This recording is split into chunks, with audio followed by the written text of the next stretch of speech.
Grazas. Boas tardes, benvidas, benvidos ao Consello da Cultura Galega, as persoas que nos acompañan na sala, as persoas que nos están a seguir por streaming e as que escoitarán esta sesión pois, nos días vindeiros cando este accesible na web do Consello da Cultura Galega. Ben, como quero facer un pouco de historia e non quero esquecer nada nin ninguén, vou ler para que ser clara e recopilar toda a información e entendermos millor como chegamos hoxe hasta aquí. En 2016, a que daquela era a Comisión de Igualdade do Consello de Cultura Galega, comezou un ciclo denominado Formas de Violencia. A primeira das sesións deste ciclo, dedicouse ao ciberacoso na adolescencia, a segunda sesión dedicouse á xustiza patriarcal, a terceira a violencia sexual, a cuarta a violencia comparada, e nesta quinta edición centrarémonos na violencia institucional.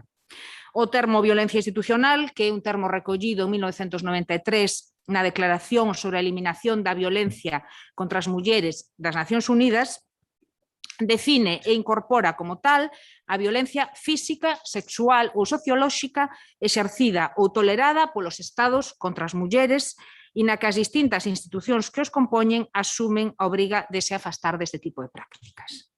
Ben, seguimos, polo tanto, facendo historia. En 2019, a que fora Comisión de Igualdade do Consello da Cultura Galega desaparece para dar paso a un grande arquivo estable e con vontade de permanencia no Consello que denominamos Centro de Documentación en Igualdade e Feminismos. Mudan os tempos, mudan as necesidades, mudan tamén as denominacións. No Centro de Documentación en Igualdade e Feminismos, que coñecemos coloquialmente como CEDIF, sigue a existir unha comisión técnica asesora e é esta comisión a que se ocupa de organizar actividades deste tipo que promovemos pois, cun afán divulgativo e poñendo foco en aspectos efectivamente que precisan dunha abordaxe seria, dunha abordaxe en profundidade, de unha perspectiva cun claro compromiso feminista. Se visitan a nosa web, poderán coñecer máis amplamente o traballo que estamos a facer no CEDIF, onde se digitalizan documentos históricos do feminismo galego, dende hai tempo, documentos escritos, documentos gráficos, formando pois, unha hemeroteca especializada tamén, moi importante, e, en definitiva, pois, todas aquelas actividades de catalogación e conservación propias dun arquivo ou un centro de documentación, non? Ben, nesta xeira, logo dos sucesivos confinamentos, que esperamos que non se teñan que repetir, retomamos no Consello de Cultura Galega as actividades presenciais, tentando manter pois, un pouco todas as cautelas e as medidas de seguridade e, polo tanto, alegrámonos especialmente neste momento de poder recibir nesta casa a dúas institucións pois, coas que nos honramos de colaborar. Non? Por unha banda, a Valedoría do Pobo, coa que temos vixente arestora un convenio de colaboración, por outra, a Universidade de Santiago de Compostela, coa que abordamos constantemente pois, actividades por mor tamén da veciñanza e que ten presenza no plenario desta institución periódicamente na quenda que lle corresponde. Cumprindo, polo tanto, o convenio que temos neste momento en vigor coa Valedoría do Pobo, facemos esta sexta xa edición do ciclo Formas de Violencia en este mes de novembro, cando a violencia de xénero repite vixencia informativa alrededor desa data vindicativa que é o día 25, Día Internacional contra a Violencia de Xénero. Non?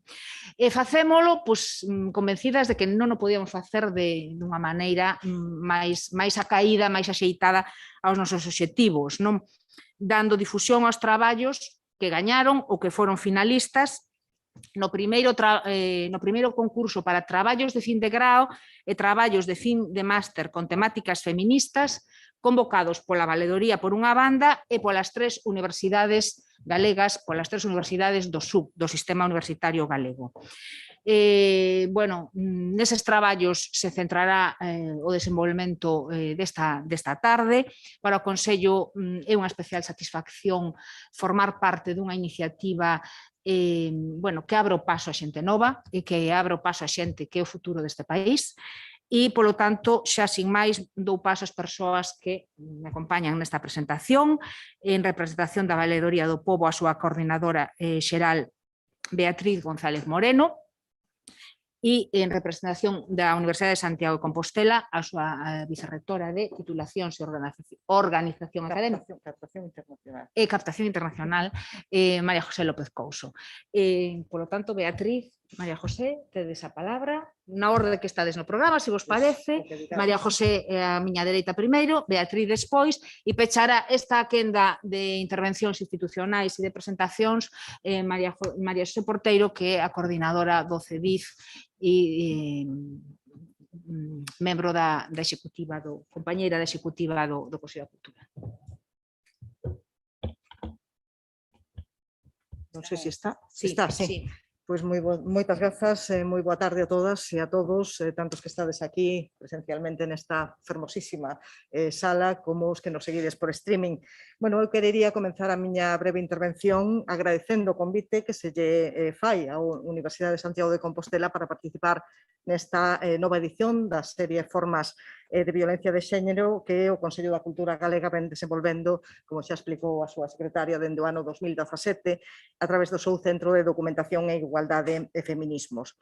Querería, asimismo, transmitir as sinceras disculpas do señor reitor, que por motivos da Xenda pois non pode asistir hoxe e acompañarnos nesta inauguración das xornadas e no desenvolvemento da xornada, porque bueno, sería o seu desexo estar hoxe aquí, pero compartindo este momento con todas e todos vos, pero foi imposible.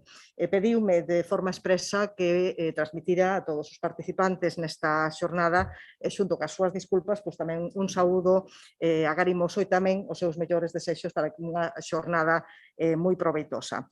Ben, a presenza da Universidade de Santiago de Compostela nestas xornadas evidencia, diría eu, dous firmes compromisos da nosa universidade, da nosa institución. Por unha banda, o compromiso e a disponibilidade tamén da Universidade de Santiago a colaboración directa e colaboración constante con outras institucións, nomeadamente o Consello da Cultura Galega, veciños, amigos, tamén a Veladoría do Pobo e as outras dúas universidades públicas do Sistema Universitario de Galicia. E, por outra banda, tamén evidencia o compromiso que ten a nosa universidade ca igualdade de xénero, ca prevención e a loita contra a violencia, como decía Dolores Vilavedra hai un momento, esa violencia física, sexual e tamén sociolóxica cara ás mulleres. Un compromiso firme, como decía, que se pon de manifesto pois no intenso traballo desenvolvido nos últimos anos pola Oficina de Igualdade de Xénero da nosa universidade, dependente da Vicerreitoría de Igualdade, Cultura e Servizos, que leva unha compañeira, e que se materializou no terceiro Plan Estratégico de Igualdade de Oportunidades entre Mulleres e Homes, que se aprobou no Consello de Goberno o pasado mes de maio e que lle dá continuidade ás dúas edicións anteriores, aos dous plans estratégicos dos anos 2009 e 2013. Ese terceiro plan estratégico de igualdade de oportunidades entre mulleres e homes contén un total de 9 obxectivos xerais, 21 obxectivos específicos e un total de 85 accións para lograr eses obxectivos. E moitos deses obxectivos están precisamente moi directamente relacionados cos contidos da xornada que nos reúne hoxe aquí.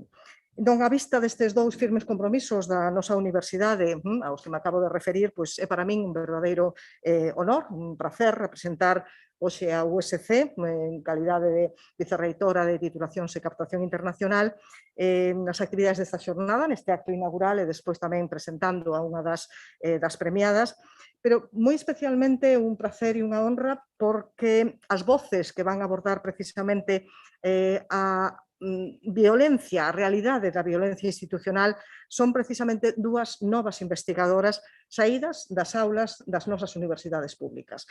A gañadora e a finalista destes premios.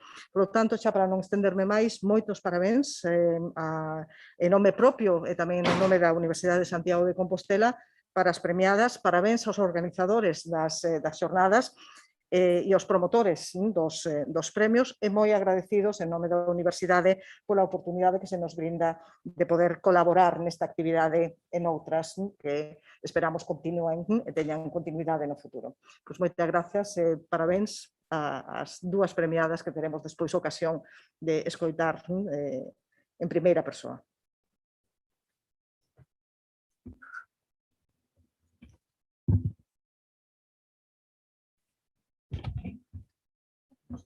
Sí, está.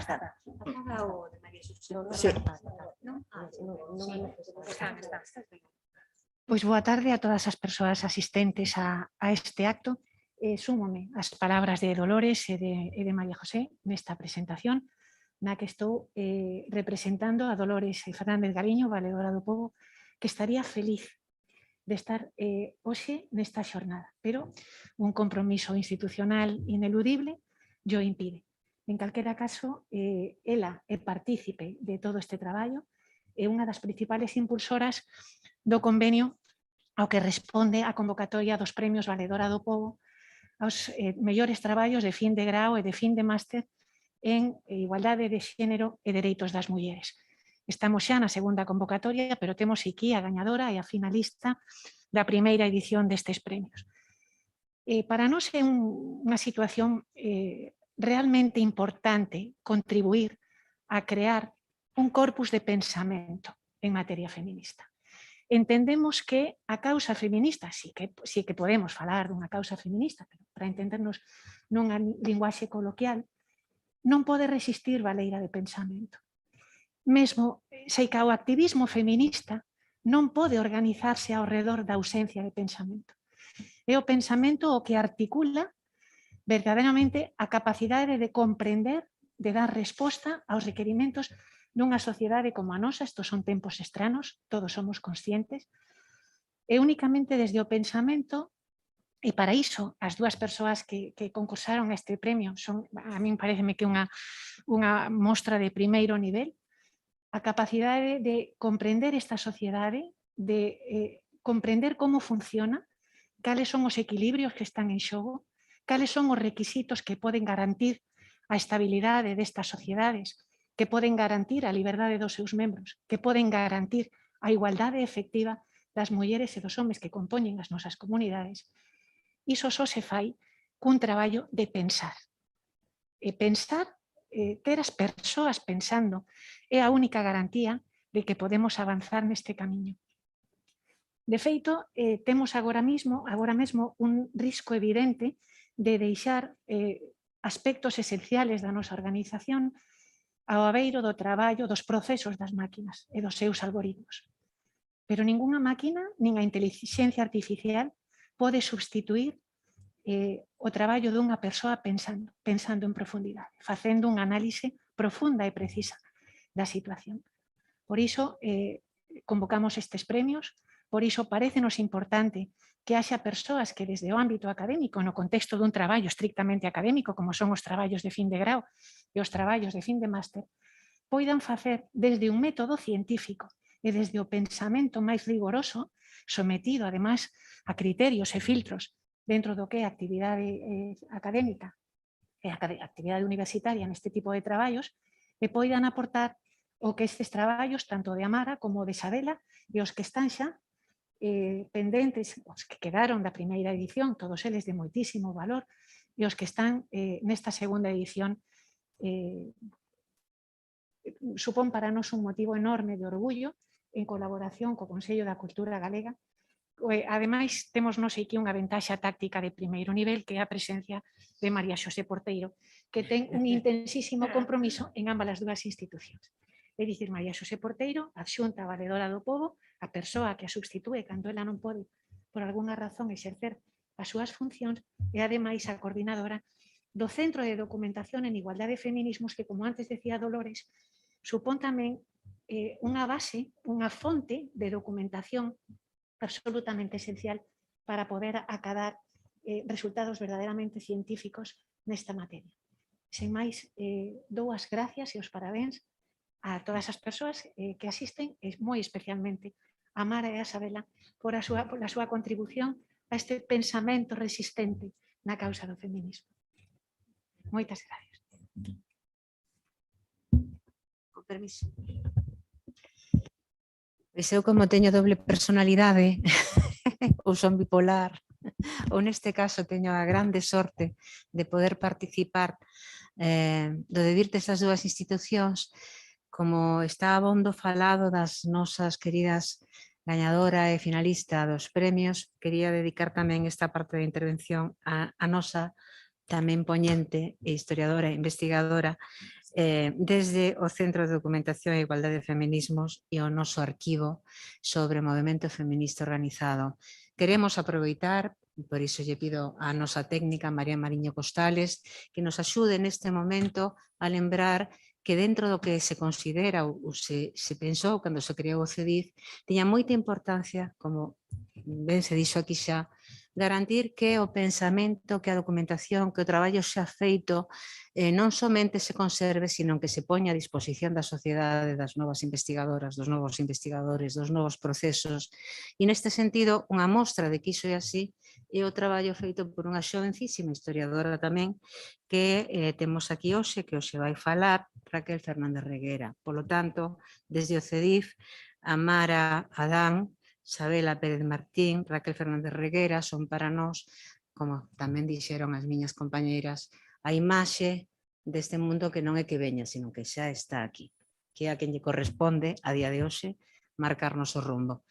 A mí nunca me sirve falar do futuro sin lembrar o contexto de onde vimos, e ter aquí a María Xosé Agra sempre me emociona porque digo, ela foi a fundadora, ela é a nai fundadora desta que foi Comisión de Igualdade hai xa moitísimos anos, unha filósofa que non se conformou con repetir o que outras dixeron, que investigou, deseu, que contribuiu a crear isto que hoxe xa é un centro de documentación. Como se chama? Centro de documentación? Teño un día hoxe terrible, tedes que perdonar. E quero saudar tamén a Carme Adán, compañeira no plenario e que é a responsable tamén da sección de pensamento que hoxe nos vai acompañar na presentación do traballo que está a facer o que fixo Raquel. Para, insisto, darlle unha pincelada de posta en valor o noso arquivo, pídolle por favor a Marián que nos contes que isto do movemento feminista organizado galego en clave o que vamos facer agora. Ben, momento publicidade, entón. Simplemente decir que o fondo do movemento feminista organizado en Galicia se empezou a articular desde a Comisión de Igualdade en 2005. Ocupámonos en contactar con diversas institucións e persoas para poder recuperar os fondos que estaban perdidos e en perigo de extinción. Sí, como non me quero enrollar moito, recomendo, se queredes saber algo máis, en 2012 publicamos un informe de recuperación da documentación e memoria do movemento feminista organizado en Galicia. Está de libre acceso na rede de internet, no Consello da Cultura Galega, e, sobre todo, insistir en que, ademais dos fondos do movemento feminista, ampliamos os fondos bibliográficos e, como sinalou Dolores Vilavedra, que me acabo de quedar en blanco, perdón, Loli. Tamén uns fondos hemerográficos que pouco a pouco vamos digitalizando e poñendo a disposición pública a través da nosa hemeroteca Saia, que ustedes aí a disposición e ademais outros fondos. Estamos abertas ao público e estamos abertas a calquer investigadora que veña, que requira ver toda esa documentación. Tamén estamos en proceso de digitalización para poñela de acceso público. Bueno, eso, que agradecer toda persoa que precise de darnos axuda, benvida. E, bueno, Raquel é unha investigadora que casi estuvo un ano revisando fondos, é como unha formiguiña, e, bueno, é unha investigadora concienzuda e agradecemos moitísimo que quixera estar con nós na tarde de hoxe. E que ten que ver con violencia institucional, o traballo de Raquel, que é importante. Sí, claro, a violencia institucional exercida contra o movemento feminista, que tamén nos nosos fondos está recollida ese tipo de cuestións. Logo, nas conclusións, podemos tirar outra serie de enlaces con ambas as tres. Pues esta pequena quenda queda aquí rematada, Loli. Sí, entón, se vos parece, por cuestións da grabación, vamos deixar a Beatriz e a Mara, que son as que levan a primeira sesión adiante, María Xosé e eu movémonos de sitio para facilitar un pouco as tomas e as distancias e empezamos a traballar.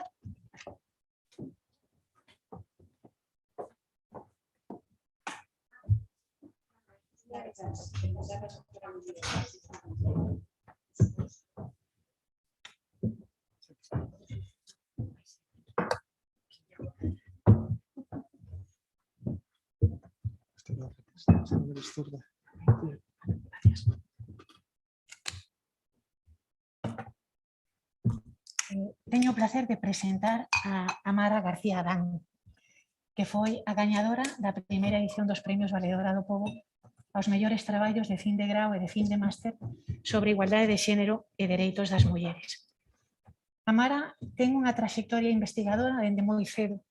De feito, cando rematou o seu bacharelato LOE e o bacharelato internacional, fixo un primeiro traballo de investigación en torno á figura de Maruja Mayo, a muller que traspasou as portas dos lugares prohibidos, que participou despois nun encontro de xoves investigadores e foi publicado este traballo baixo o título Maruja Mayo, a importancia da figura de Maruja Mayo para o feminismo en España.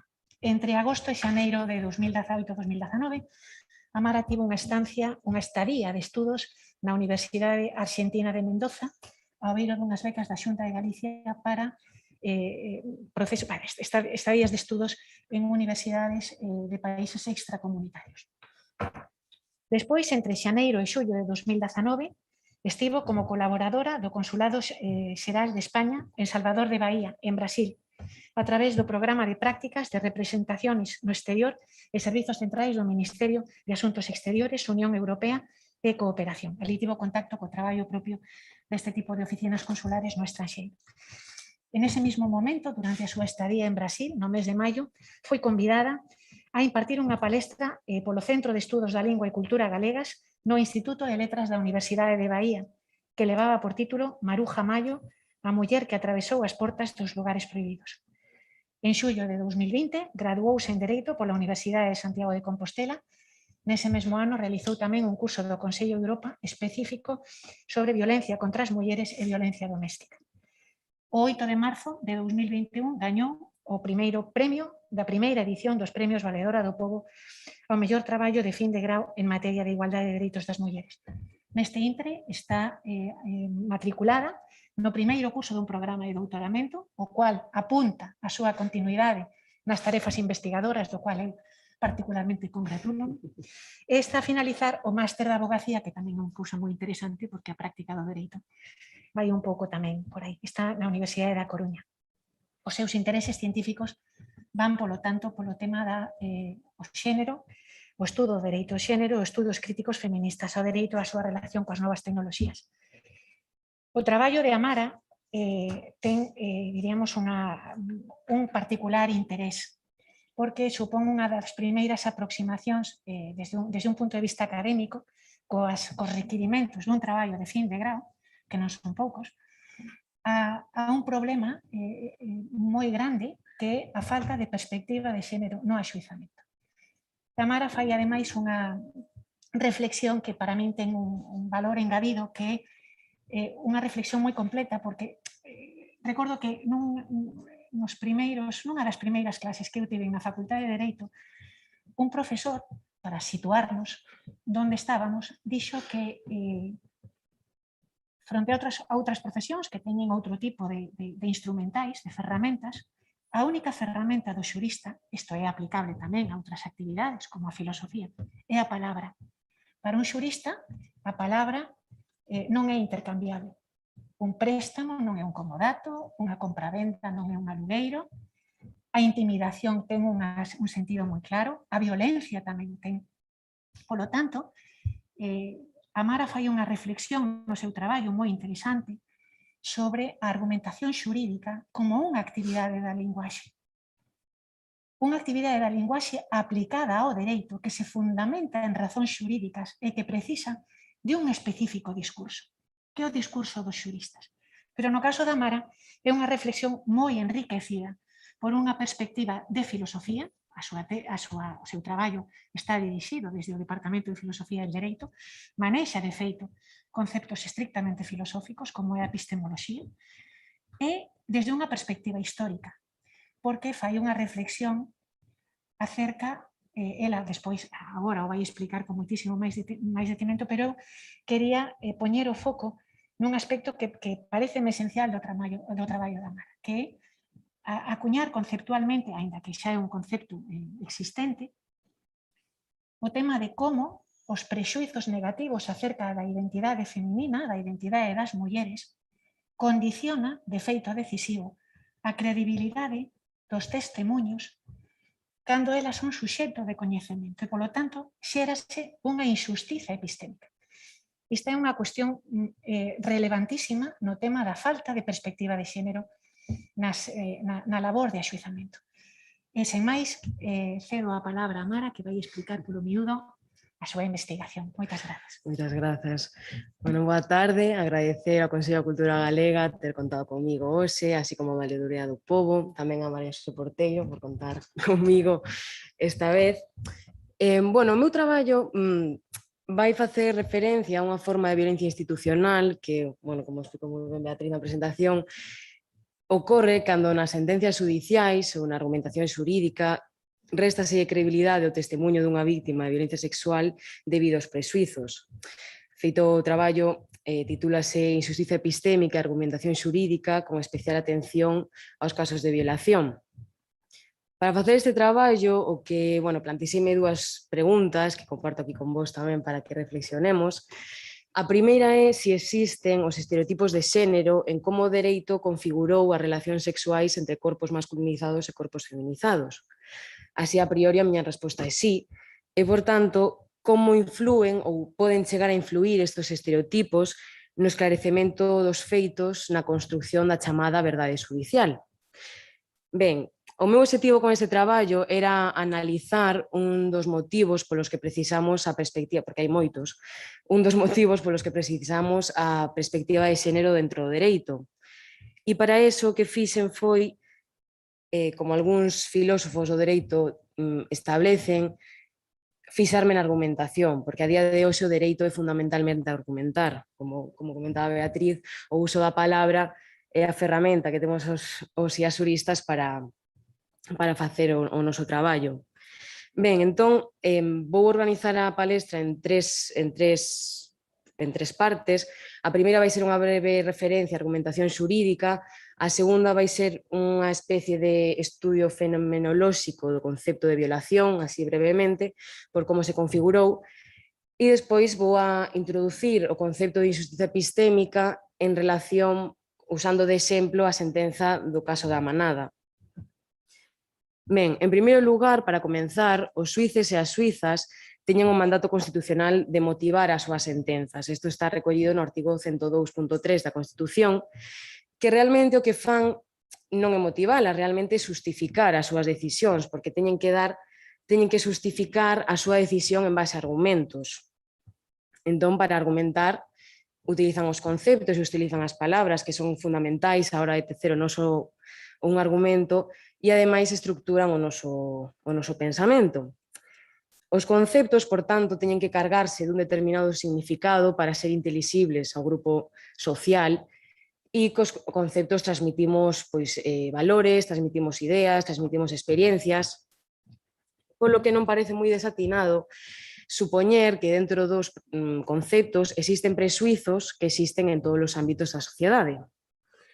Ben, polo tanto, se o dereito é fundamentalmente argumentar, se para argumentar precisamos dos conceptos e nos conceptos poden existir presuizos que están nas concepcións máis profundas da sociedade, poden existir os presuizos na argumentación xurídica e, en concreto, dentro da argumentación xurídica relativa á violencia sexual?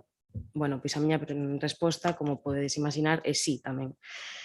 Ben, para justificar a miña resposta, fixen, pois xa dixen, unha pequena revisión a como se conceptualizou a violación ao longo da historia occidental e como tivo diferentes formas de entenderse, aínda que sempre partindo da subordinación feminina ao varón e configurándose como un delito de transgresión moral, non como un delito contra a liberdade e moito menos contra a liberdade sexual. E, ademais, gracias ás estructuras de poder patriarcal, esta discriminación e esta subordinación consolidouse no dereito e convertiu a sexualidade femenina en materia xurídica pública. Ben, nas distintas etapas históricas, o ben xurídico protegido é diferente, pero bastante similar en función do contexto político e social. Ai, perdón un momentiño.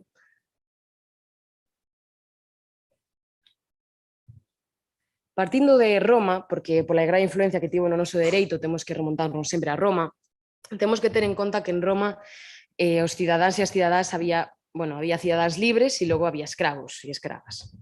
Por tanto, a situación da muller en Roma era unha eterna, sempre estaba sometida á patria potestade dun pater familias, que primeiro sería o marido e despois, primeiro sería o varón, o seu pai, e despois sería o seu marido.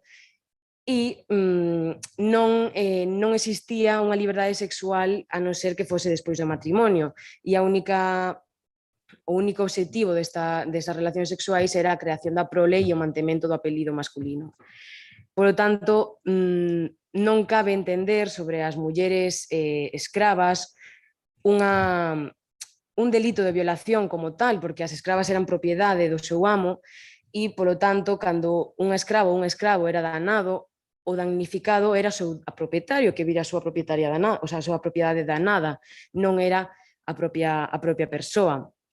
Por outra banda, os homes libres tiñan o único límite nas súas relacións sexuais de non causar unha ofensa.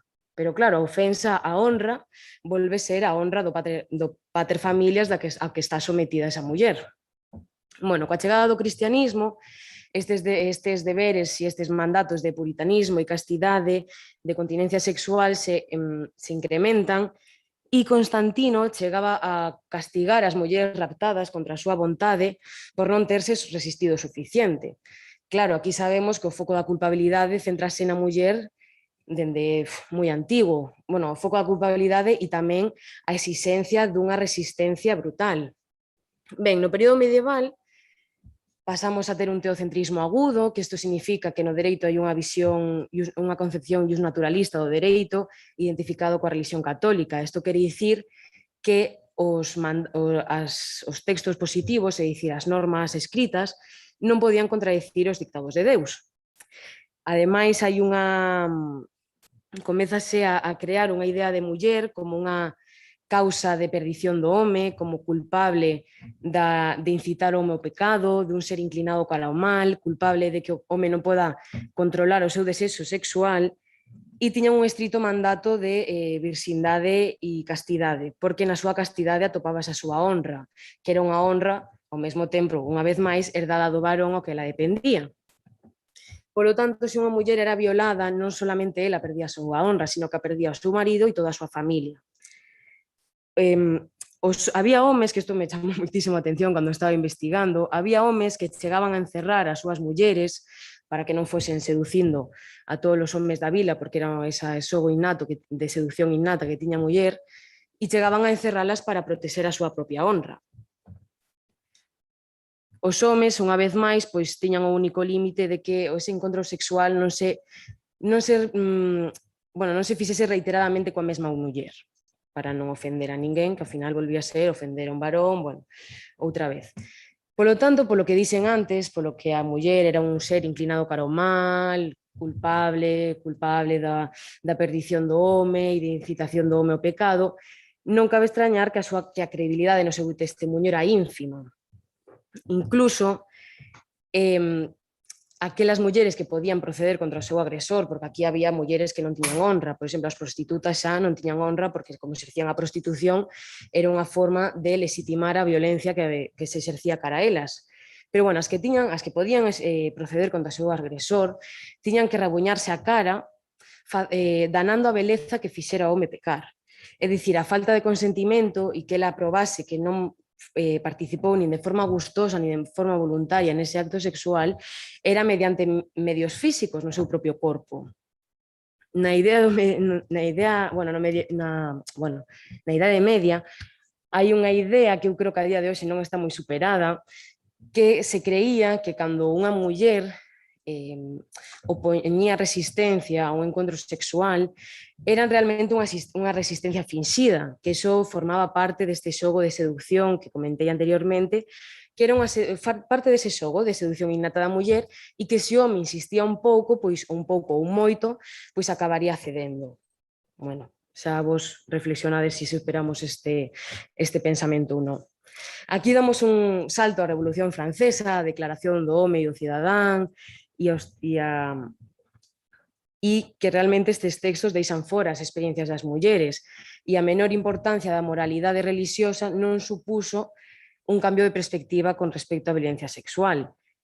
No pensamento ilustrado hai un discurso misóxeno de inferioridade da muller, como Kant dicía, ¿no? Esa perpetua minoría de idade que teñen as mulleres, e incluso dende as ciencias empíricas, dende a bioloxía, dende a medicina, se intentaba constatar, se constataba que a muller era un ser inferior ao home.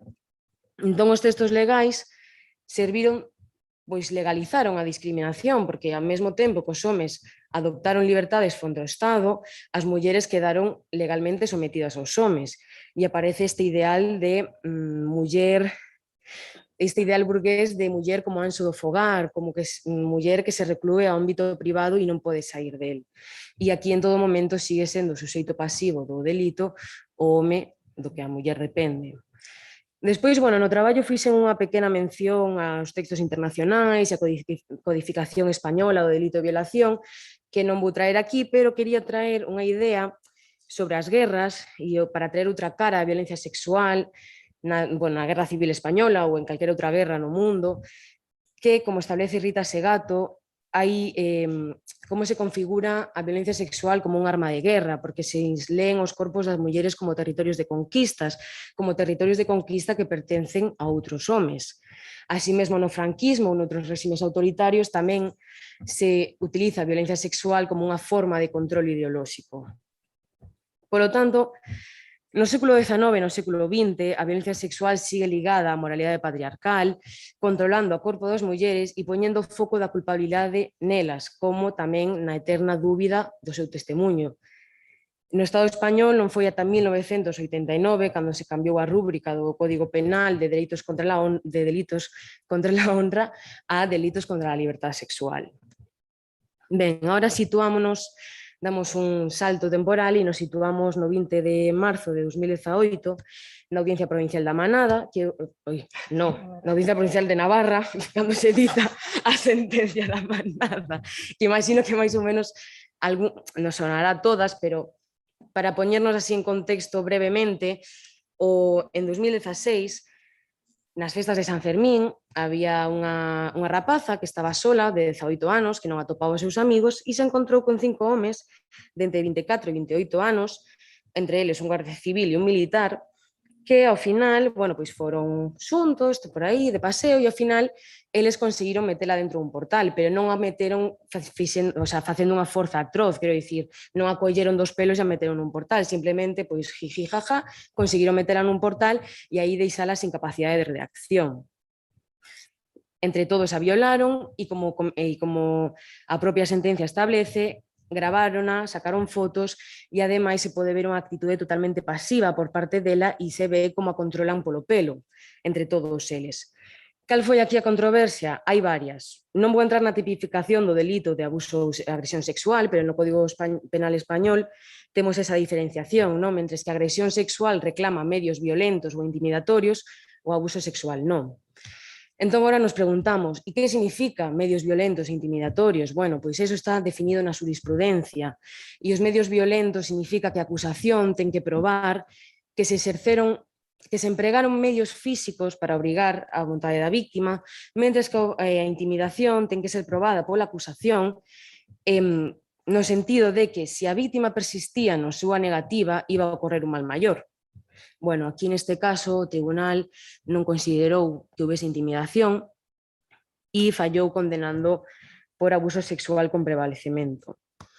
Dentro desta sentenza hai un voto particular moi controvertido do magistrado Ricardo Javier González, que discrepa totalmente dos seus compañeiros e ademais solicita a absolución de todos eles agás polo furto do teléfono móvil, porque cando a deixaron tirada no portal, quitaron o teléfono móvil tamén. Entón, el solicita absolución menos polo teléfono móvil, e a súa liña argumental xira constantemente na dúbida constante ao argumento dela, ao seu testemunho, ao seu comportamento, por que non lle mandou un WhatsApp ao seu amigo, por que non fixo isto, por que non fixo outro. eu personalmente creo que dubida dela constantemente por non alcanzar un estatus de boa víctima, por non ser considerada como o ideal de boa víctima. Este magistrado non percibe humillación, incluso afirma que hai certas posturas que se poden observar nos vídeos como inconcedibles sin a proacción dela, e que ademais considera el tamén que polo que deixa ver nos vídeos, isto saiu en moitos medios de comunicación, pasou todo nun ambiente de jolgorio e regocijo, é dicir, que todos se lo estaban pasando pipa ali. Ademais, tamén considera que os ollos pechados poden deixar intuir prazer, así como sons que ela emite, que podrían ser sinal de que a relación sexual é consentida e que no caso de que non sexa consentida poden ser sinal de excitación porque considera este magistrado que un corpo que está sendo violado pode sentir excitación puramente biolóxica, pero isto considera sin fundamentar isto en ningún dato empírico, é dicir, estaría na súa casa e decidiría que, bueno, que isto é así e punto. Bueno, na miña opinión, bueno, ele considera, claro, que como non hai unha resistencia brutal, como vimos que se pedía na Idade Media, como non hai un comportamento, pois ese ideal de boa víctima, pois considera que hai consentimento. Entón, na miña opinión, este voto particular o que deixa ver son as consecuencias do porno hexemónico, por unha banda, porque no porno hexemónico, que é o que, bueno, que ensina a toda a sociedade e as adolescentes e os bueno, non tan adolescentes tamén, o que se supoñen que son as relacións sexuais non paran de ensinar agresións constantemente e ao mesmo tempo tamén deixa ver as consecuencias da cultura da violación, que é un concepto acuñado polo movimento feminista como aquela estructura que normaliza e justifica a violencia sexual mediante os estereotipos de xénero. Entón, bueno, a xustiza creu hasta supervivinte, pero creu unha de xeito parcial. É dicir, é unha valoración rigurosa e está razoada xurídicamente. O problema é que é errónea, porque non hai ningún tipo de perspectiva de xénero nin na valoración xurídica nin como se entende o efecto intimidatorio, porque non teñen en conta a asignación social dos roles de xénero que predeterminan os homes para a autoridade e as mulleres para a sumisión. Entón, con que te levanten un dedo, 5 homes que pesan máis de 100 kilos e teñen máis de 10 anos que a ti, con que te levanten un dedo que te mandan calar, xa é suficiente para surdir ese efecto intimidatorio, porque despois, se te resisten, poden acabar matándote, como pasou con Nagore e como pasou con moitas outras. Ben, finalmente, o Tribunal Supremo revocou a sentencia e elevou a pena aos 5 procesados. Ben, temos que ter en conta agora, para introducir o concepto de injustiza epistémica, que as sentencias, a vez que son descriptivas, porque están describindo uns feitos, son prescriptivas, porque envían unha mensaxe á sociedade de como se ten que entender unha determinada acción. Poñendo un exemplo recente, o auto das festas da Maruxaina enviaba unha mensaxe ás mulleres dicindo que se ibas mesar por aí nun día de festa no que non había baños públicos habilitados para iso, nun sitio alonsado da vista xeral, e alguén pon unhas cámaras, te grava e despois colga esas fotos nunha página web porno, non se considera un atentado contra a túa intimidade. Bueno, a Audiencia Provincial xa lle tirou das orellas e xa lle mandaron que seguise investigando. Ben, volvendo ao caso da manada, que foi o que máis analicei, o que considero que hai de fondo é unha injustiza epistémica. Este é un termo que acuña a filósofa Miranda Fricker e ela establece no seu libro, Injustiza epistémica, o poder e a ética do coñecemento, de 2017, e ela establece que é un tipo de injustiza que existe nas sociedades alén da de tipo social, tipo económico ou tipo racial, por exemplo. Ela establece que hai 2 tipos de xustiza epistémica. Por unha banda está a hermenéutica, que é entendida como un déficit de coñecemento por parte dun grupo ou por parte dunha comunidade que crea unha desvantaxe injusta porque non poden comprender unha experiencia social colectiva. É dicir, hai unha parte da sociedade ou un grupo social que non ten os conceptos e non ten os recursos analíticos para entender unha determinada situación. Fricker o exemplifica co acoso sexual laboral en Estados Unidos, cando as mulleres non tiñan os conceptos para entender o que estaban sufrindo, é dicir, para entender esas agresións. E non podían denuncialas tampouco, porque non as entendían e non tiñan esos conceptos. Isto é o que se coñece como unha penumbra hermenéutica, é dicir, a falta de conceptos para transmitir experiencias e que sexan interpretadas polo grupo social. Despois, outro tipo de injustiza epistémica é a injustiza epistémica testemuñal, que é o dano que se lle causa a alguén na súa condición específica de suxeito de coñecemento, restándolle credibilidade ao seu testemunho debido aos presuizos. Fríquero exemplifica, por exemplo, cando un policía racista non crea unha persona porque sexa negra. Ou, por exemplo, tamén poderíamos poñer cando chega unha muller maltratada á comisaría e se lle nega atención ou se lle dice muller non será para tanto. Ou cando non se crea unha vítima de violencia sexual polos presuizos que existen contra as vítimas de violencia sexual e contra a violencia sexual en si mesma. Ben, entón os presuizos axudan a facer unha clasificación da credibilidade do testemunho dunha persoa. Polo tanto, fan que esa experiencia non poida ser transmitida en forma de coñecemento e ao mesmo tempo non poida ser interpretada. Imaginemos, por exemplo, que hai un tribunal no que todos son homes que están xulgando un caso de violencia sexual e que ao mesmo tempo os abogados da acusación e da defensa son homes, o fiscal é un home e non teñen a experiencia da violación, non poden chegar a entender o que é ser unha muller violada, entón comezan e a víctima ao mesmo tempo ten problemas para relatar o que ocorreu debido a ese trauma. A parte aquí tamén entra en xogo a revictimización secundaria, ¿no? De eso de repetir 50 veces o seu testemunho, bueno, pois vai facendo que ela non teña facilidade para transmitir ese coñecemento. Entón esta sala vai creando un poder identitario contra ela, mediante xestos, mediante comentarios ou mediante simplemente a formulación das preguntas, que pode ser que estén moi ben formuladas, pero non teñen perspectiva de xénero, entón vai facendo que a supervivinte teña menos confianza no seu propio testemunho. A parte, ao mesmo tempo, hai uns xuizos paralelos, porque nos medios de comunicación, nas redes sociais, nos grupos de WhatsApp, todo o mundo se considera legitimado para xulgar a credibilidade deste testemunho. Entón, bueno, ela a apreciar que non ten a confianza do tribunal xulgador vai perdendo consistencia no seu testemunho, vai perdendo credibilidade na súa propia experiencia e isto supón un fracaso epistémico e un fracaso ético por parte dese tribunal. Ben, isto sería injustiza epistémica, que espero terme explicado correctamente. Entón, agora temos que preguntarnos que relación hai entre injustiza epistémica e argumentación xurídica ou a toma de decisións dun xuízo. Ben, na toma de decisións dun xuízo teñen lugar diversos factores. Entre eles está o contexto, está a propia linguaxe, está a propia concepción que teñan os xuíces do corpo das mulleres ou do que supón ser muller ou ser home dentro dunha sociedade. Temos que ter en conta que os xuíces nacen, crecen, opositan nunha sociedade chea de presuizos, porque tamén son seres humanos e tamén son persoas, e que por acceder á carreira xudicial estes presuizos non desaparecen. Por iso é imprescindible ter unha atención debida aos presuizos para que non se produzan injustizas epistémicas e non se lle negue a realidade e as experiencias a un grupo social co que non te sintes identificado. Someter a argumentación xurídica a unha revisión crítica feminista supón avanzar na teoría crítica feminista ao dereito e a neutralidade coa que se revisten as normas. Xa casi acabando, quería deixar aquí apuntado un texto que me gustou moito cando estudiei en Filosofía do Dereito, que é de Frances Olsen, que se chama El sexo del derecho, e ela establece que o pensamento humano divídese en dualismos, dende o pensamento liberal ou incluso dende os dualismos de Platón.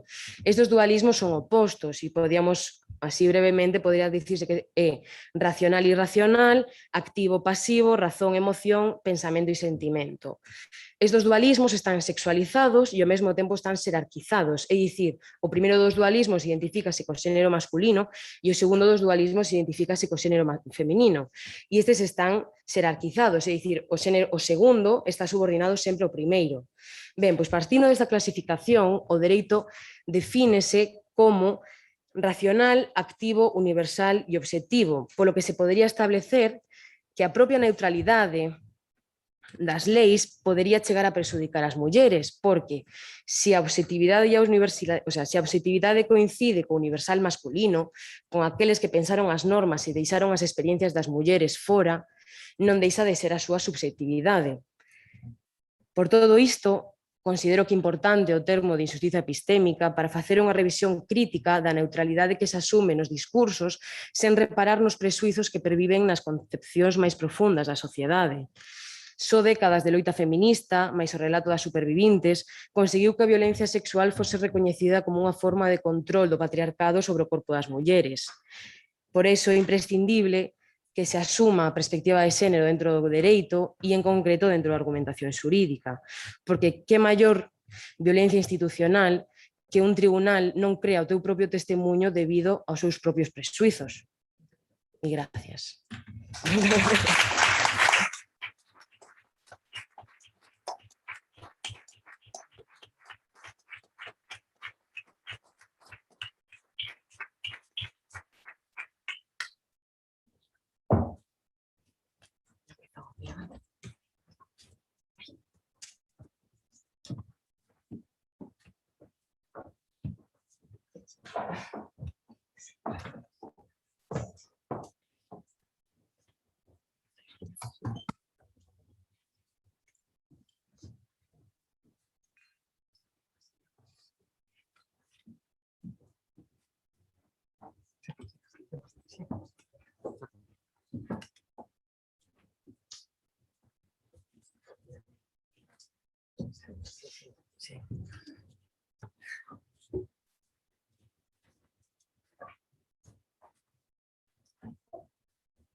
Moi ben, pois a nosa seguinte relatora, Isabela Pérez Martín, técnica en integración social polo Centro Integrado de FP Portobello de Ourense, é graduada en Traballo Social pola Universidade de Vigo e tamén cursou o mestrado universitario en Profesorado de Educación Secundaria Obligatoria e Bacharelato, Formación Profesional en Ensino de Linguas da nosa Universidade de Santiago de Compostela. Isabela é militante en diferentes movimentos sociais e activista feminista e participou de forma moi directa e intensa na construción de diferentes colectivos como a Plataforma Feminista Galega de Ourense, Galegas 8M ou As do 8. Conta, Isabela, con experiencia no eido da discapacidade, da dependencia, da protección da infancia e da adolescencia e actualmente, se non estou equivocada, exerce como traballadora profesional, traballadora social na Confederación Galega de Persoas con Discapacidade tamén na cidade de Ourense. Non é este o primeiro premio que obtén Isabela, foi gañadora xa da 7ª edición dos premios Egeria, a inclusión da perspectiva de xénero no traballo de fin de grao, convocado pola Unidade de Igualdade de Xénero da Universidade de Vigo, e agora pois, é finalista desta primeira convocatoria do Premio Valedora do Pobo o mellor traballo de fin de grao con perspectiva de xénero. O título do seu traballo de fin de grao é Unha realidade silenciada, violencia machista e institucional, que aínda que ela mellor que ninguén vai poder contarnos o contido un pouco, un resumo dese traballo, pois podemos resumir en 2 liñas do seguinte xeito: unha análise crítica dos diversos factores que derivan na revictimización das mulleres nun sistema que reproduce a cultura machista que insire e perpetúa a vulneración dos dereitos das mulleres mediante as súas propias institucións. Non tiven o placer de ler ese traballo a fin de grao, pero estou segura de que Isabela nos contará agora pois todas os os pormenores e os detalles deste traballo de fite de grau que lle fixeron merecente deste premio como finalista nesta convocatoria do Premio da Valedora do Pobo. Isabela, cando queiras. Moitas grazas. Está? Sí, está. Boa tarde a todas e a todos. Primeiramente, quería agradecer a Valedoría do Pobo, así como o Consello da Cultura, a miña invitación a esta xornada, en especial a María Xosé Porteiro, por chamarme xa fai uns meses para preguntarme se quería participar. Como non, sí que aceptei porque me parece que esta xornada dedicada a unha das violencias máis silenciadas e, por outra parte, unha das máis brutais cara as mulleres, a violencia machista institucional. Eu decidín realizar o meu traballo de fin de grado nesta temática porque no ano 2018, cando se fixeron públicos os casos que todas coñecedes e que a Mara xa falou, o caso da Manada e o caso de Juana Rivas, por exemplo, pois dende o activismo ourensán, feminista ourensán, pois decidimos artellar unha campaña para visibilizar esta violencia e para ir en contra da violencia machista institucional. Entón, pois, para artellar o noso discurso, fixemos unha pequena investigación e nos decatamos de que había moi pouca literatura neste eido tan importante. Bueno, despois tamén tiven a sorte de encontrarme no camiño con Iria Vázquez Silva, que foi a miña titora, que é unha investigadora brillante, especializada en feminismos, que escribiu o libro Cómplices, que se non o coñecedes, pois vos invito a ler, que vai sobre esta temática. Entón, bueno, como ela tiña esta liña de investigación, decidín pois seguir a miña idea e realizarlo sobre a violencia machista institucional. E bueno, que é a violencia machista institucional? Bueno, na presentación veredes diferentes ilustracións porque quixen tamén visibilizar o traballo de diferentes mulleres ilustradoras. Que é a violencia machista institucional? Pois, na súa definición, atopamos a primeira eiva que visibiliza a impunidade deste tipo de violencias, non? Xa que a pesar de ser recoñecida tanto por as Nacións Unidas ou pola Convención Belén do Pará e a nivel europeo polo Convenio de Estambul, non hai nunha referencia legislativa a nivel estatal que recolla unha definición e que recoñeza a violencia machista institucional. Soamente a Lei do Dereito das Mulleres a erradicar a violencia machista en Cataluña recolle, a través da súa reforma no ano 2018, unha definición sobre violencia machista institucional. Tamén esta lei, dende xaneiro deste ano, establece que o síndrome de alienación parental é unha violencia machista institucional. Deberían todas as leis, tanto a orgánica como as autonómicas, seguir esta liña. Eu decidín viaxar ata México para definir a violencia machista institucional referindo á Lei Xeral de Acceso das Mulleres a unha vida libre de violencias de México no seu capítulo 4. Esta lei foi redactada por Marcela Lagarde xunto con outras mulleres feministas.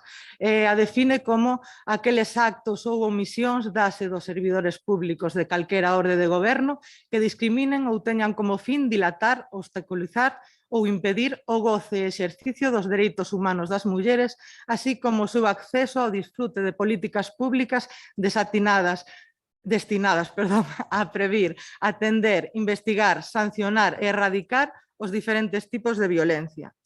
Bueno, esta definición fai referencia á responsabilidade da administración e a súa neglixencia cando non asegura o exercicio dos dereitos das mulleres. Esta circunstancia de desamparo na que se atopan as mulleres provocado polas institucións que deberían de protexelas é o que se chama revitimización ou vitimización secundaria e ten unhas consecuencias brutais para as mulleres que as sofren, da que posteriormente falaremos máis en profundidade. Bueno, pois o obxectivo desta investigación era realizar unha análise crítica dos diversos factores que derivan na revitimización das mulleres no que, bueno, a violencia machista institucional é moi amplia, pero eu decidí centrarme no que Montserrat Sagot denomina ruta crítica cara á liberdade, que empeza cando as mulleres en situación de violencia machista deciden determinadas a poñer fin á súa relación de violencia e a denunciar a súa situación. Non? Este proceso é o que chama Sagot ruta crítica, pola dificultade que conleva, non? Vale, vamos coa metodoloxía, vou a explicar un pouco como desenvolvín a miña investigación, que é de corte cualitativo. Eu utilicei unha metodoloxía etnográfica que se caracteriza polo seu carácter holístico e flexible, que permite abordar o obxecto de estudo en toda a súa realidade. Os instrumentos seleccionados para levar a cabo a investigación foron a observación participante. A través dun diario de campo fui recollendo as evidencias sobre a violencia machista institucional na miña experiencia de prácticas nun centro de información das mulleres. Tamén fixen un acompañamento a unha muller en situación de violencia e poñer a denuncia. Tamén realicei 14 entrevistas en profundidade semiestructuradas. Para seleccionar a mostra, utilicei a técnica de mostraxe non probabilística de bola de neve, quere dicir que as primeiras persoas que entrevistei eran as que tiña máis a man, profesionais que xa coñecía. Estas profesionais deronme o contacto de outras profesionais que puden entrevistar, e así, ata que tive unha mostra interesante, do que, bueno, eu buscaba entrevistar un pouco a distintos profesionais involucrados en todo este proceso de denuncia. Bueno, estas son as persoas entrevistadas. Entrevistei a 12 profesionais das 4 provincias galegas, tanto de ámbitos rurais como urbáns, unha asesora xurídica do CIM, xente de policía Bioxen, a xente de policía UFAM, traballador social Imelga, psicóloga Imelga, psicóloga traballadora da Oficina de Atención á Vítima do Delito, xuíza da Canda de Garda. Bueno, podedes ver un pouco psicóloga, asesor xurídico do CIN, abogados da Quenda do Oficio, e, bueno, unha fiscala, tamén tiven o prazer de entrevistar a 2 mulleres que pasaron, sobrevivintes da violencia machista, que pasaron por esa situación e que denunciaron. Este proceso foi difícil porque xusto cando iba a empezar a entrevistar as persoas, bueno, a metodoloxía etnográfica é bastante ríxida en canto hai que levar a cabo estas entrevistas en un contexto natural, porque a linguaxe non verbal é moi importante tamén, recoller esa información que dá, pero claro, nos confinaron, entón, pois non puden máis que facer estas entrevistas por videoconferencia. Pero bueno, eu xa tiña moi avanzado o meu traballo, entón, pois decidín ir para adiante. Vale. En canto ao deseño das entrevistas, pois as dividín en 4 bloques que se correspondían cos obxectivos específicos e tamén en como está estructurados os resultados da miña investigación. Vale. O primeiro bloque se chama EIVA no funcionamento dos diferentes servizos. Vou empezar polo Centro de Información ás Mulleres. O Centro de Información ás Mulleres, como xa sabedes, é un centro de referencia tanto para os servicios sociais galegos como para todas as mulleres, en especial as mulleres en situación de violencia machista, e a orde que regulan estes centros di que os profesionais que traballan neles dan unha atención integral ás mulleres en situación de, bueno, as mulleres, porque é un centro para todas as mulleres, pero soamente exixe que haxa 2 tipos de profesionais, asesora xurídica e psicóloga. Exclúe a outro tipo de profesións como é o traballo social e a educación social, que son necesarios para facer esa intervención integral, non? Ese equipo interdisciplinar é necesario. Nas comisarías de policía e nos cuartéis da Guardia Civil existen tamén eivas no funcionamento, e unha falla moi grande é que, según o relato das persoas entrevistadas, non informan da xustiza gratuita. O sea, as mulleres van a poñer a denuncia e teñen dereito a unha asistencia gratuita xurídica. Que pasa? As mulleres, cando van a denunciar, van nunha situación super vulnerable, van nunha situación emocional moi difícil. Non son quen de artellar un discurso, non son quen de suliñar as cousas máis importantes, ou non o saben por descoñecemento. Necesitan unha asesoría xurídica para que lles explique como teñen que elaborar o discurso, o que teñen que resaltar, todo ese tipo de cousas. Tamén o Colexio de Psicoloxía e de Traballo Social tamén ten unha quenda de garda para mulleres en situación de violencia, e tamén poden facer uso dela. Tampouco yo comunican os funcionarios e as funcionarias non lles comunican unha vulneración moi grave dos dereitos das mulleres, porque influe no xuízo esta declaración. Vale, nos xulgados hai moita premura por pechar os xuizos. Os procesos de avaliación externa se fixan no número de casos, entón hai moita premura. E que pasa? Que a calidade merma. Bueno, a Mara xa nos contou un exemplo moi claro. Que pasa? Por esta premura que influye na seguinte eiva do seguinte servicio, na Oficina de Atención a Vítimas do Delito, que é unha oficina onde traballan unha profesional da psicoloxía e unha profesional do traballo social, que é vital para darlle esa oportunidade ás mulleres de coñecer como se van a desenvolver os xuizos, para que mitigar un pouco ás veces esa violencia machista institucional coa que se van a encontrar, esos mitos e esos estereotipos cos que se van a encontrar, esa maneira de cuestionalas. Pois, según as persoas, a psicóloga entrevistada da Oficina de Atención á Víctima do Delito, prácticamente non teñen traballo, porque non hai protocolos de derivación, entón simplemente non lles informan, outra vulneración máis dos dereitos das mulleres en situación de violencia.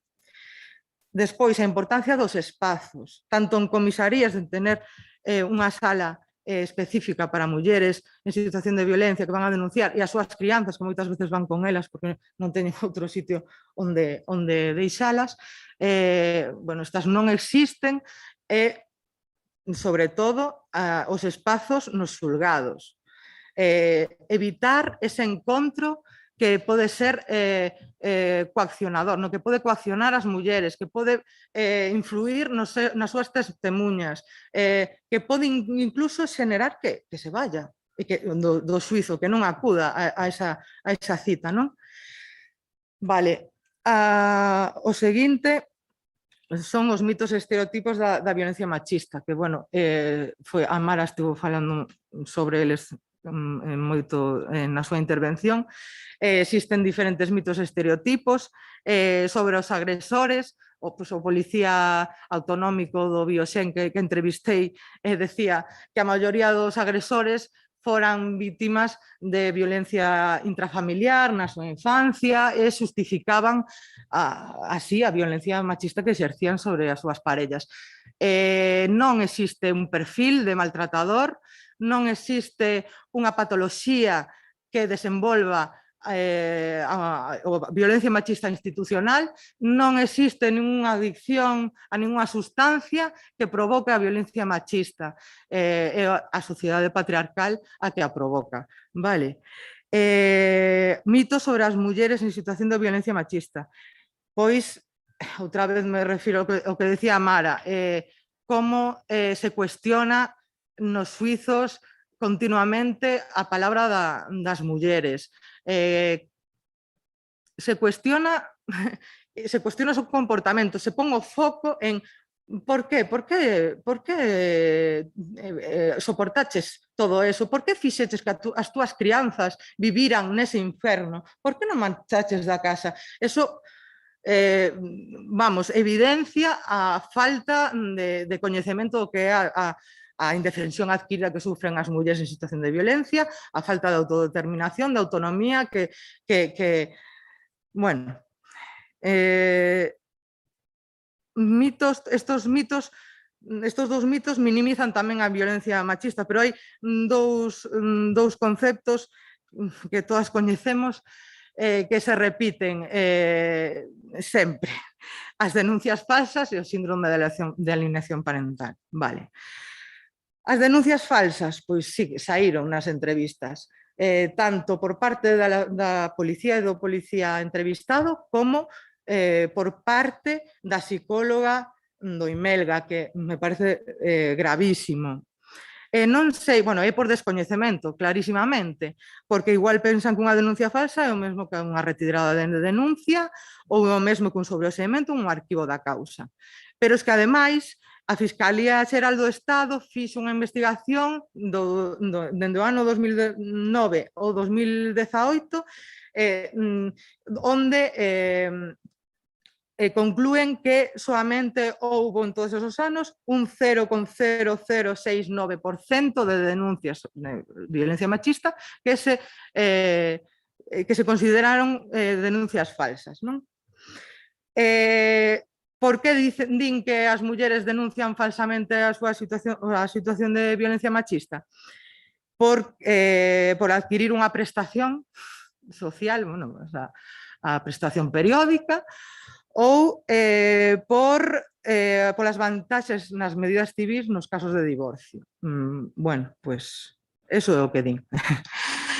En canto ao síndrome de alienación parental, outra vez a psicóloga do Imelga fai referencia a él cando se incide na cuestión do dereito dos pais agresores da custodia das crianzas.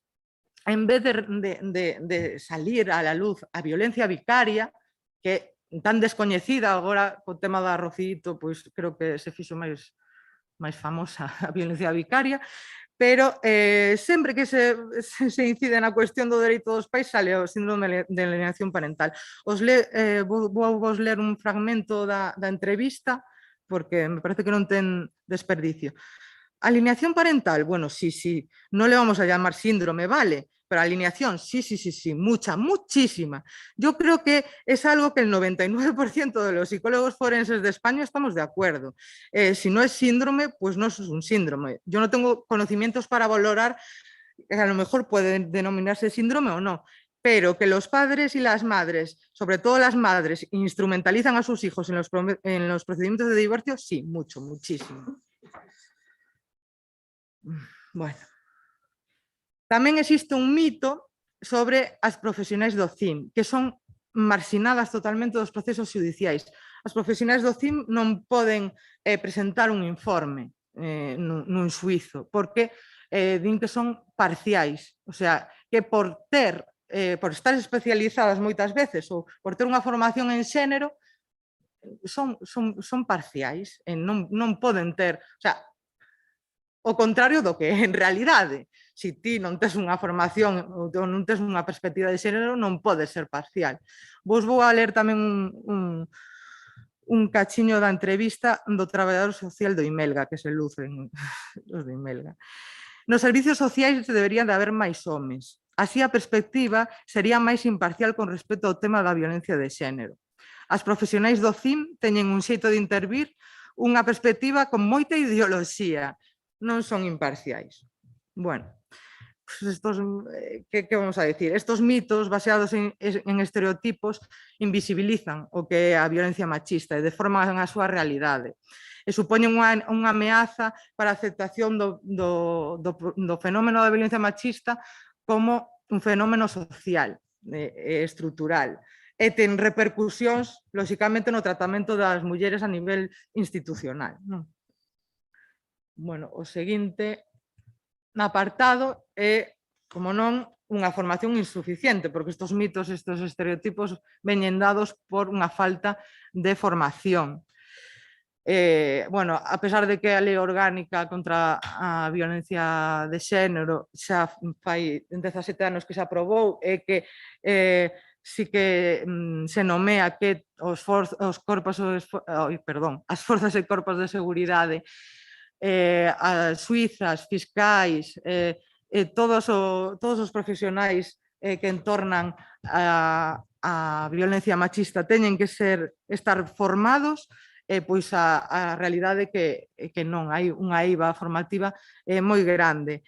As forzas e corpos de seguridade, pois os que están especializados, como os do Corpo de Bioxen, os da UFAM, pois sí que teñen, lóxicamente teñen unha formación e se lles exixe unha formación, pero os forzos e corpos de seguridade están compostos por moitos funcionarios que lle dan atención tamén ás mulleres, en especial as mulleres en situación de violencia machista.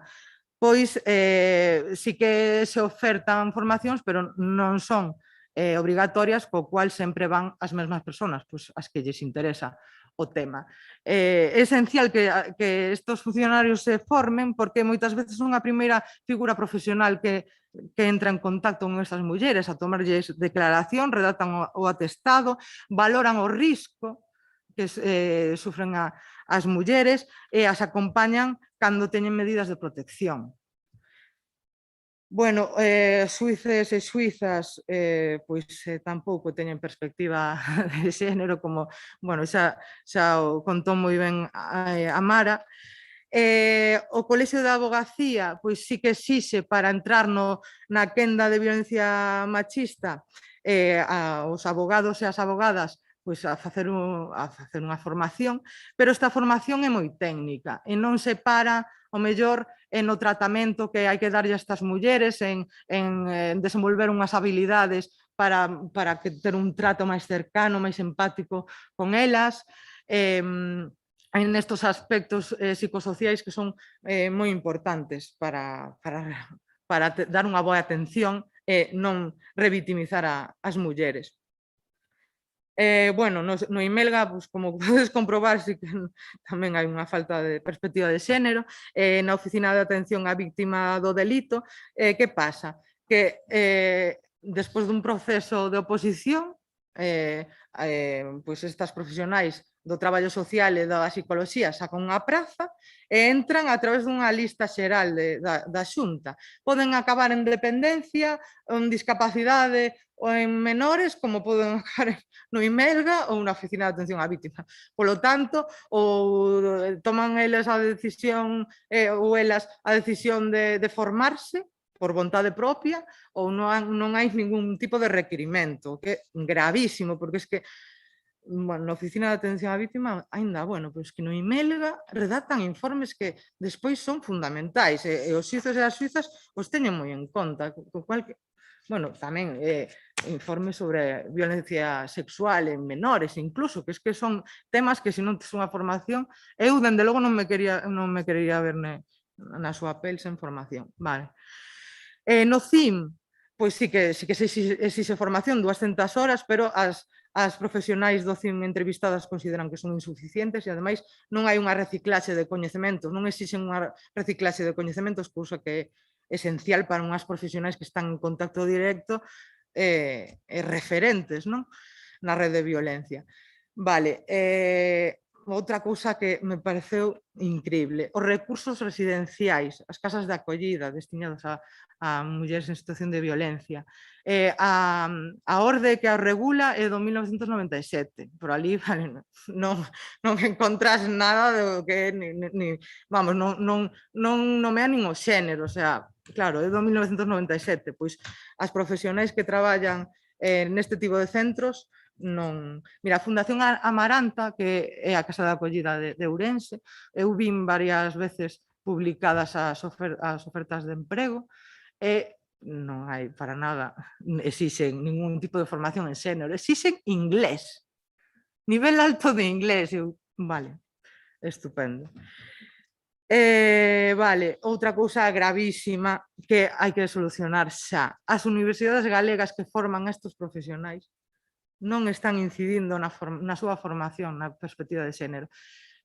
Nin as futuras suizas na carreira de Dereito, nin na Universidade de Vigo, nin na de Santiago, nin na de Coruña.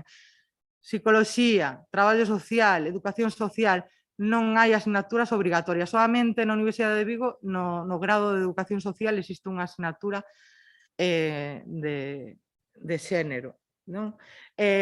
O ideal sería que todas as materias tuvieran unha perspectiva transversal de xénero, pero isto de momento é moi difícil, o cual, bueno, aparte estas profesionais teñen que saber como intervir para evitar a violencia, exercer violencia machista institucional sobre as mulleres, o cual é esencial que xa se articule estas materias non específicas en xénero obrigatorias. Non pode salir unha persoa licenciada ou graduada en Dereito sen ter, ao menos, ter intentado a súa facultade pois que teña perspectiva de xénero esa persona. Por lo menos abrir un pouco a portiña para que despois non. Vale, vamos a dar paso. Ai, non? Ui, sí, as conclusións, perdón. Non, perdón, as consecuencias da violencia machista institucional. Vale, es que este punto é moi importante.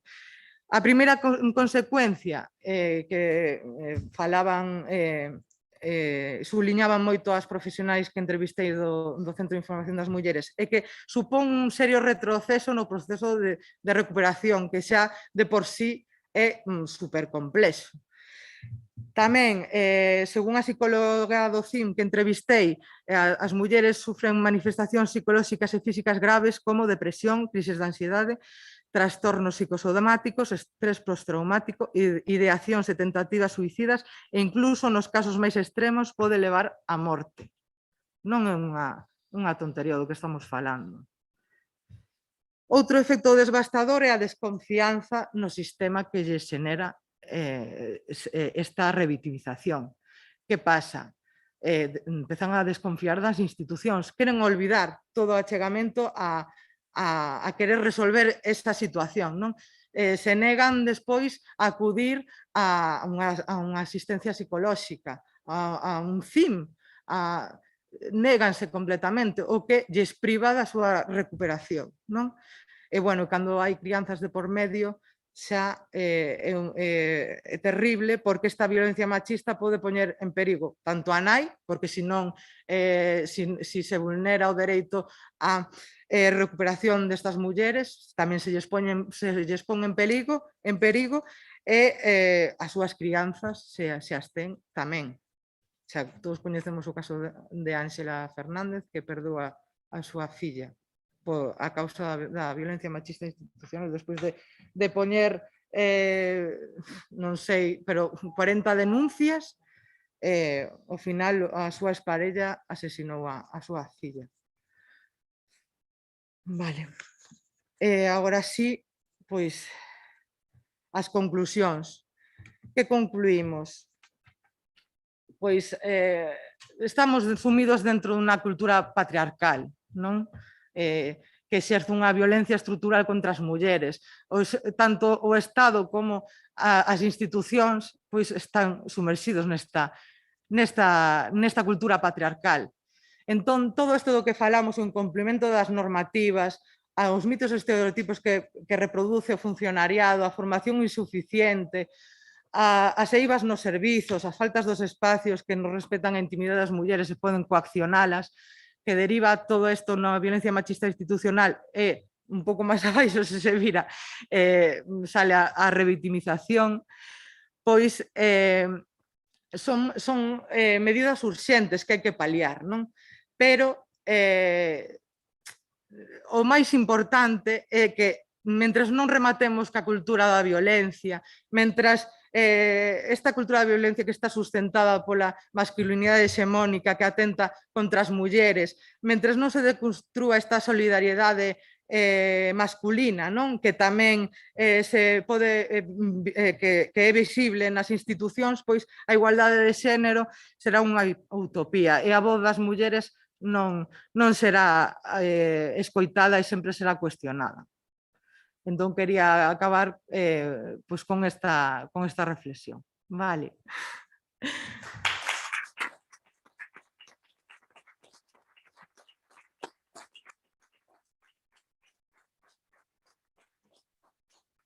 Moitas gracias. Ben, pois moitas gracias a Bela, moitas gracias tamén a Mara polas súas presentacións e agora, de acordo co programa, temos un pequeno receso, un pequeno descanso de 20 minutos aproximadamente para despois continuar cas sesións que temos na segunda parte da tarde. Bueno, sí, no,